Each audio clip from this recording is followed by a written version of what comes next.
Press that. Here we go, everybody. Here we go. Well, good morning, everybody. Good morning.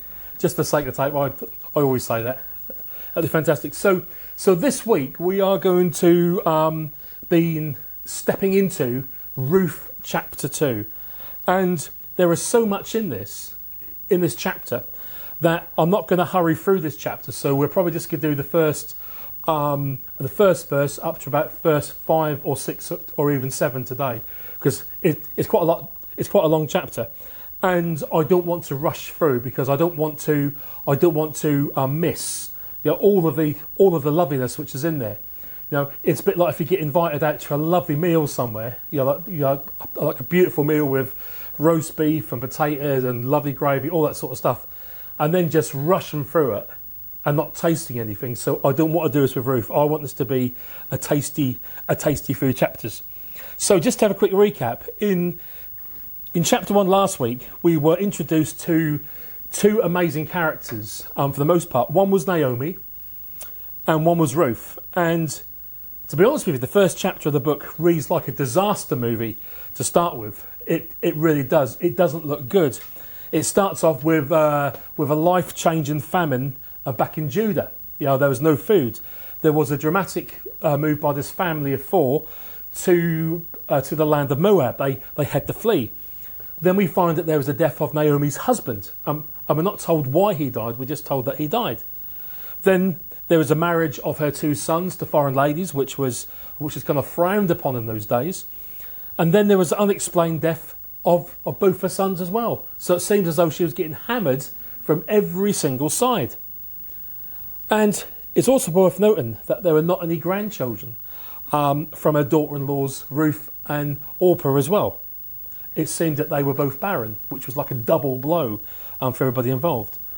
And so there was like one disaster after another, which caused Naomi to say in chapter 1, verse 13, and let me find it, and this is what she said. Here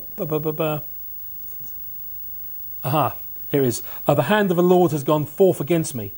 The Almighty has dealt very bitterly with me. So she felt that she had been really hammered by God.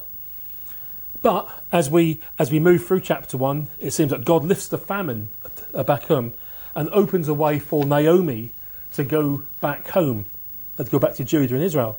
And he also gives her this amazingly devoted and loving daughter-in-law, Ruth. Now, Ruth means friend or close companion, so she was well named, and to go with her. And the other daughter-in-law, Orpah, or Opera, as I kept on calling her, she decided to stay. That was her choice. That was down to her. There's no problem with it, but she decided to stay.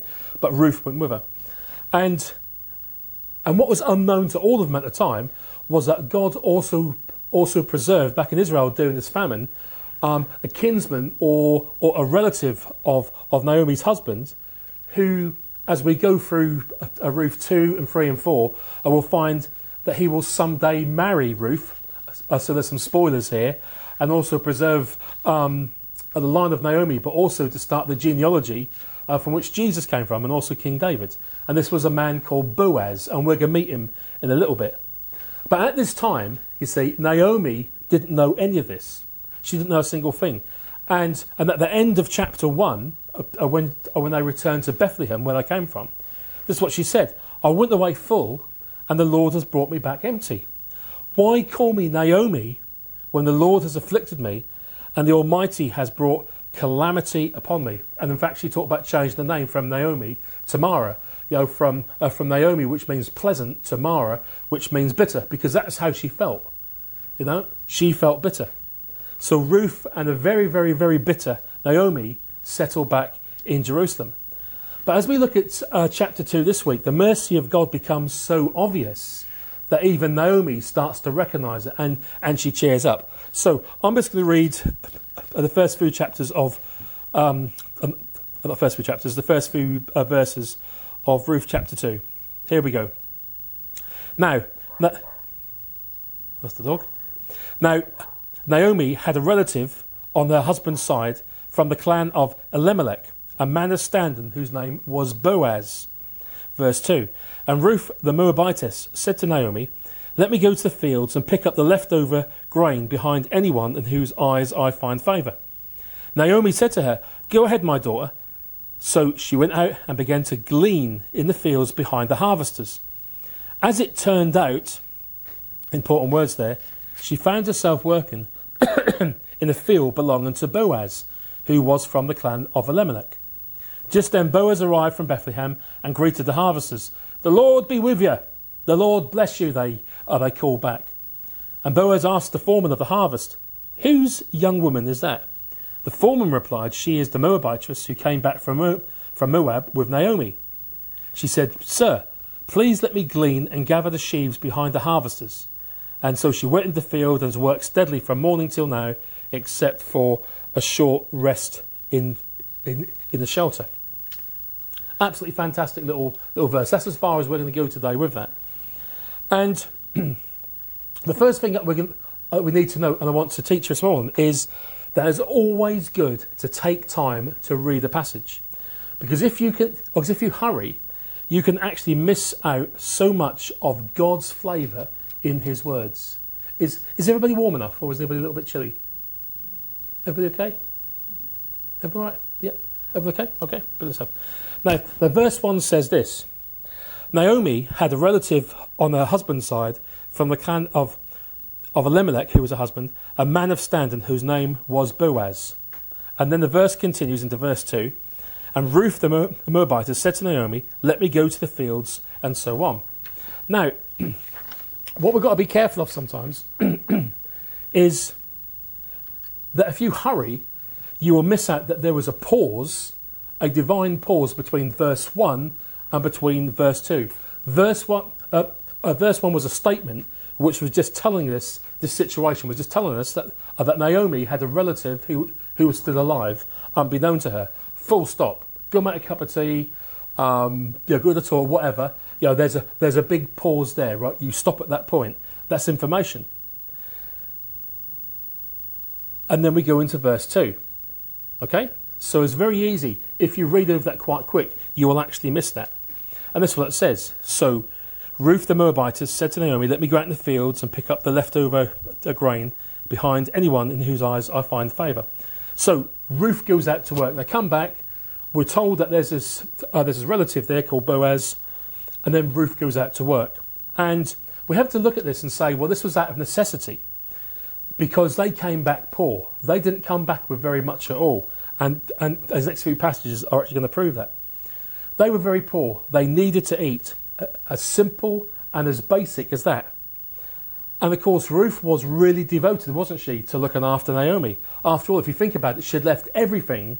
She left her family. She'd given up so much to come with Naomi back to Israel. So Ruth, it seemed, didn't have to be asked. She just offered to go and work in the fields, which was really tough work for anybody. But it would be especially tough for her because she was a foreigner in a foreign land. And verse 3 tells us this fact. Where are we? So she went out and began to glean in the fields after the harvesters, and so on. So, off she went. Ooh, a little baby noise there, fantastic. So she went out into the fields, and notice the word which it says in verse 3. So she went out and began to glean in the fields behind the harvesters.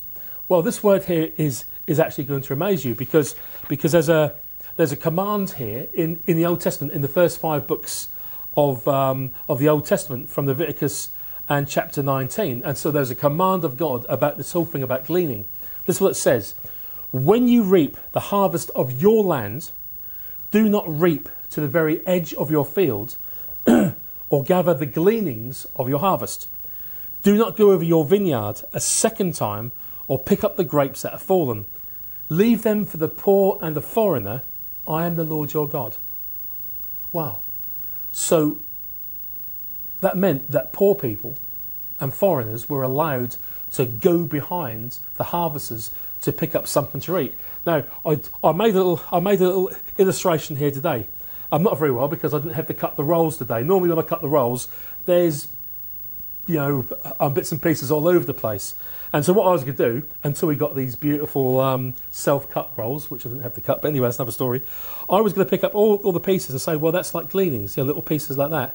And they'd be a lot smaller than this. So what they used to do is they used to go and pick up the stuff from the ground and you kind of compress it together. So maybe they'd have just a little bit to eat. That's what the gleanings were. And there's three little things in that scripture there. That first of all, that they were to leave the margins of the grain fields unharvested. Or in other words, if this was the width of the field, they were to leave some good sized margins down the side where they wouldn't pick from. So not only would there be grain falling on the floor, but the foreigners and poor people could actually gather some of the corn and the barley wheat themselves. And there was a saying that the narrower the field, the more godly the owner was, because that means that they were giving away more to people. But if it was right up to the edges, then they were a bit of a tightwad. You had to put it quite bluntly, like that. So that's what they used to say in those days. So that's the first thing. And the second thing was they were not to pick up whatever produce fell to the ground. Now that would apply when the harvester grabbed like a bundle of the stalks. When they grab everything together and they cut it with a sickle, don't they? So when stuff, when like ears of corn or bits of barley, fell off there, they were just to leave them there. And that was the same with grapes as well, when they fell from a cluster cut from a vine. And the third thing in the little passage was that they were to harvest their vineyards just once, presumably taking only like the ripe grapes and leaving the others for the poor and the foreigners who were living among them. That was God's command to his people. Nobody just dreamed it up. It was God who spoke in Leviticus and said, this is what I want you to do. Because those two categories of people, the poor and the foreigners, they were kind of brought together by one unifying thing, which was the fact they didn't own any land. And so therefore they couldn't grow any stuff. So they had to either work or they had to go out and to glean. And they were literally scraping a living by collecting the leftovers from the dirt and the mud and all the stalks and everything else there. But God cared enough to make provision for these people who nobody else really thought about. And the Jews of the time, they used to take this very seriously. So they used to do this, as we can see here. And I have to say that that this still applies today for us as Christians. We have to help poor. We have to help immigrants and refugees. Wherever they come from, whatever the circumstances, we have to do what God has said, that we have to love and we have to feed and we have to help. The other thing about Ruth going out to those fields as well was that it was potentially dangerous. There was a lot of attacks in the fields because there's lots of young men. It was a bit like the Wild West in some places. But it was a job that she went for, and it was a way of bringing in some food to eat. Now, we don't know what she did before or when she was back in Moab, but she was faithful in going for a job when she could, and this was the one that she could. I think sometimes it's so often to get picky about what we do in life, or about what we have to do to get by. You have our jobs sometimes, and sometimes we have jobs we don't really like, or sometimes we do. Sometimes we have to receive benefits for a while. But just let me say this, that however we have money coming in, as long as it's not crime and that kind of stuff, that's God's way of providing for us. Whether it's a low-paid job, whether it's having some form of benefits at a time, whether it's having like a high-paid job, or whatever it is, it's God's way of providing for you at this time. And sometimes we have to go through times where perhaps we do a job that we don't like. My first job after becoming a Christian was as a toilet cleaner in the YMCA. I probably mentioned this before. And I'd been a little bit of a tough guy there. I had a little bit of a reputation and that sort of stuff. And I became a Christian. Next thing, I was cleaning out big old poos out of toilets and clearing off all the mess that people deliberately made when they knew that I was doing the job. They really did. They made some awful mess. And it nearly resulted in several fights. But God was working in me in my first few months as a Christian like that. But at the time I thought to myself, oh, why? Oh, surely I shouldn't be doing this. Surely I'm better than this. And I felt God saying, no, you start here. No, you start here. You learn to serve. That was God's way of putting me in my place in some ways, just for a time. But that's just me. But just imagine here in this passage that if Ruth had been too proud to go and glean in the fields, I wonder what happened. Well, I think that One, they've gotten more difficulties, have not had enough food to eat. And quite possibly, she may have missed out on all of God's grace that God's had for her. But she was obedient and she did what was right.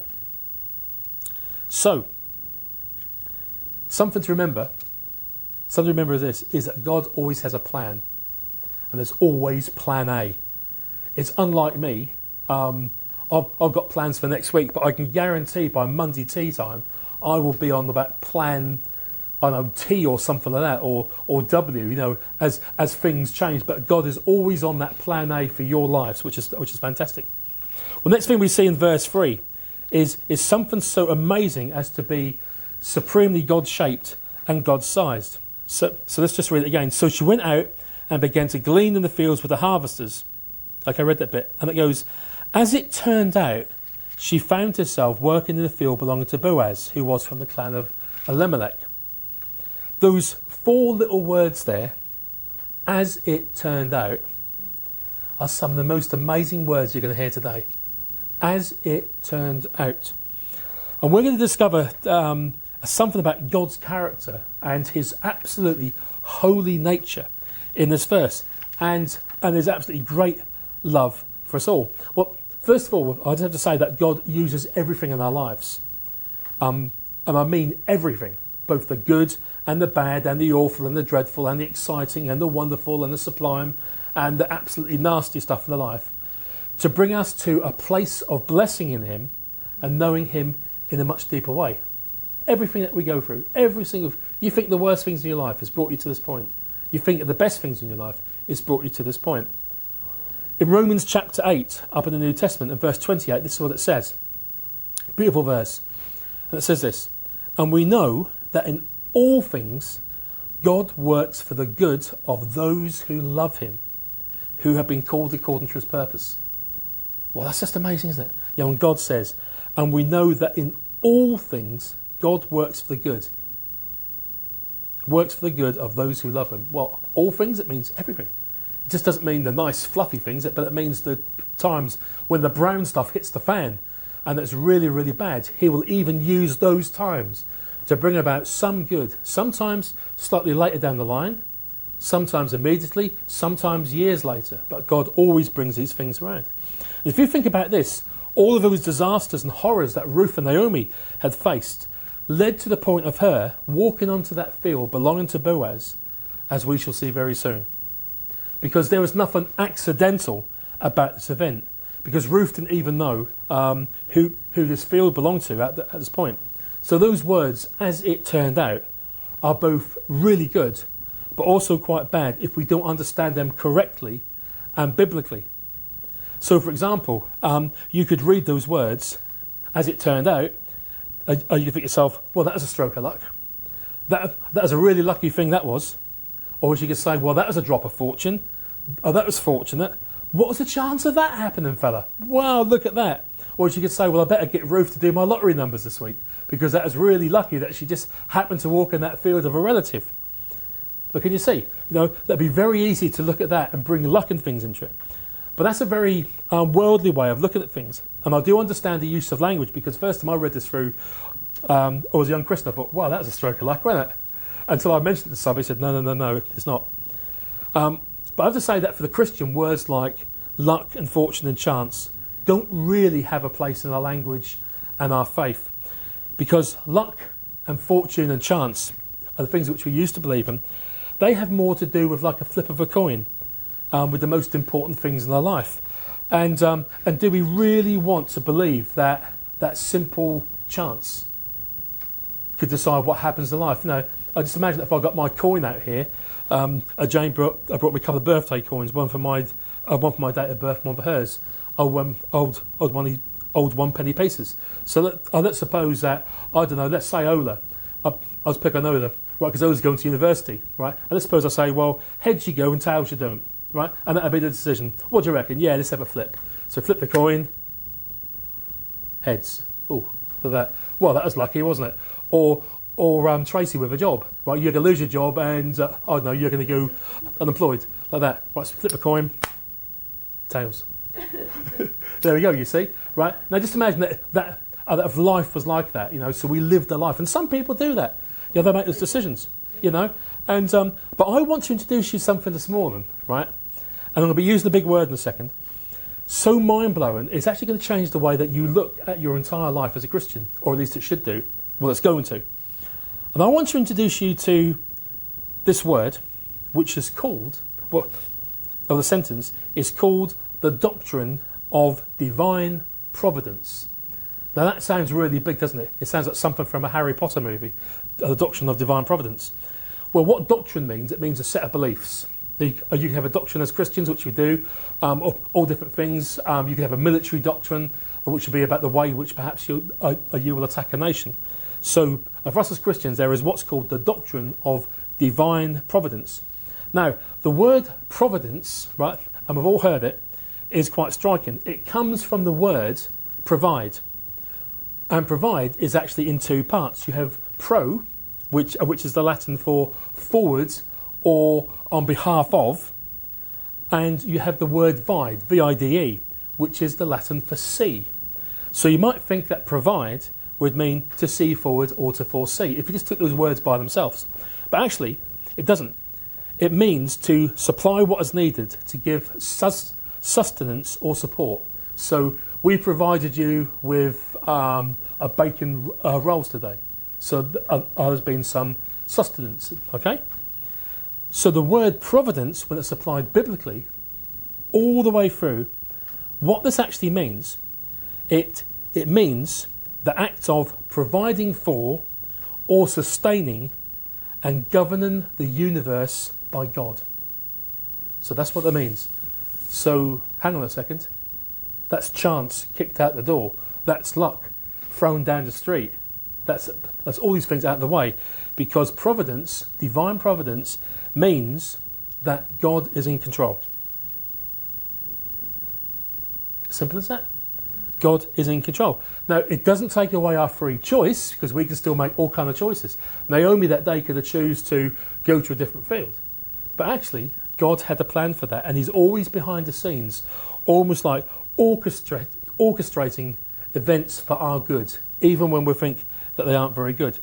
And in fact, Proverbs 16, which is a beautiful book, the book of Proverbs, chapter 16, and verse 3, it says this: commit to the Lord whatever you do, and he will establish your plans. Wow. Commit to the Lord whatever you do, and he will establish your plans. And verse 9 of that same chapter, it says, in their hearts, humans plan their course, but the Lord establishes their steps. So we can make all the plans, we can come up with everything, but actually God establishes what takes place for our good. So why did God direct Ruth's path to this particular field? Again, it's simple in many ways, because, as we sang this morning, he is a good, good father. That's who he is. That is who he is. And in his kindness and absolute love, he wanted the very best for Ruth because of her faithfulness. Now, this may sound very, very strange if you think that all she'd been through, that God wanted the best for her. So she had the death of her husband. She had the death of her father-in-law, who she probably got on well with. She left her home and her friends to travel to a foreign land. She was looking after her mum, after her mother-in-law. She was barren of children, which was a big thing in those days. None of that was particularly nice. Yet through all of this, and despite all this, God in his providence was shaping history and manipulating events for all of us to happen for her eventual good. That's fantastic. As I said before, all of us have been here. All of us here have been through awful things in our lives, and yet God has used all of them to bring us together today, to this very point, to hear what we're talking about. That's how God works. His plans. Remember what I said earlier? That Romans 28. And we know that in all things God works for good. Works for the good of those who love him in all things. So just remember that.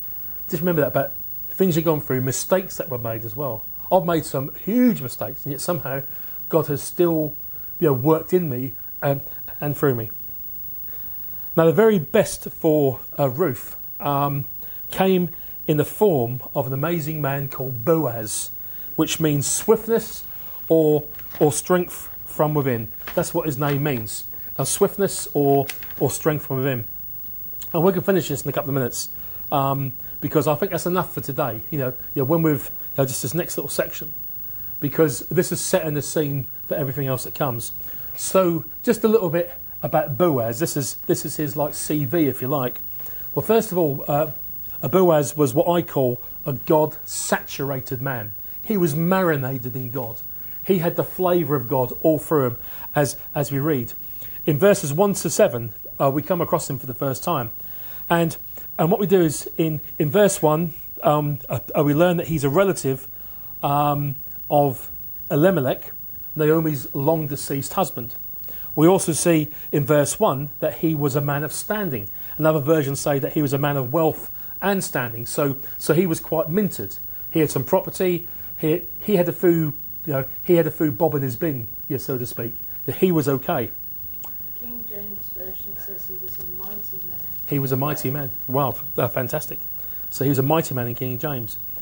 But more important than being a relative, more important than being a man of wealth and standing, if you just turn to verse 4, what you see is that he was a man of God.